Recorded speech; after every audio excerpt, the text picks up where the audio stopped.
अब तक के जो हमने बातें की वो इंटरसेक्टिंग लाइंस के लिए, ठीक है। अब देखेंगे हम डिस्टेंस बिटवीन पैरेलल लाइंस। अगर दो लाइंस पैरेलल है तो उनके बीच का जो डिस्टेंस है वो कैसे दिया जाएगा। So the distance between parallel lines vector r is equal to vector a1 plus lambda b vector के फॉर्मेट में, and r is equal to vector a2 plus lambda b, यहाँ पर ये वेक्टर ही रहेगा, is magnitude of vector a2 minus vector a1 cross vector b, ठीक है। अब इसके लिए डायग्राम अब देख लो, बहुत इजी डायग्राम है। प्रूफ,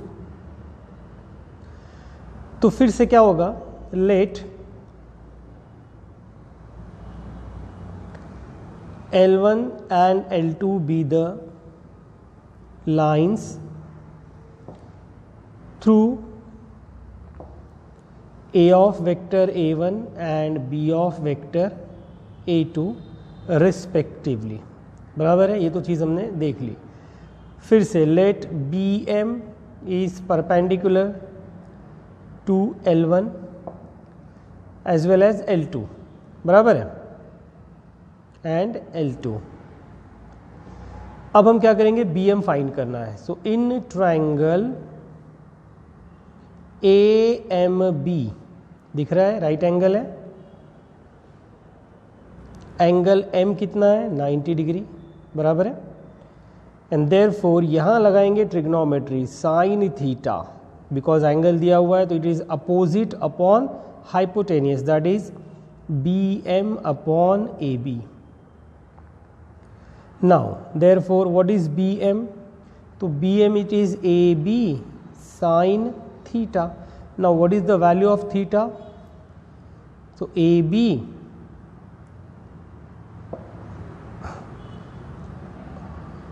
into sin theta वैसे ही रहेगा, क्योंकि यहाँ पर आ जाएगा 1 into sin theta, लिख सकते हैं। तो ये हो गया आपका AB, और 1 n क्या हो जाएगा, यूनिट वेक्टर B, और ये आ गया आपका साइन थीटा। ओके, चलो यहाँ तक तो कोई दिक्कत नहीं है। अब what is BM? Therefore it can be written as AB cross unit vector B is equal to A2 minus A1 cross vector B। अब देखो सिंपल, ये बताना नहीं चाहिए कहाँ से आया है, क्योंकि अब तक ये आइडिया आ जाना चाहिए, ठीक है। And therefore the distance between parallel lines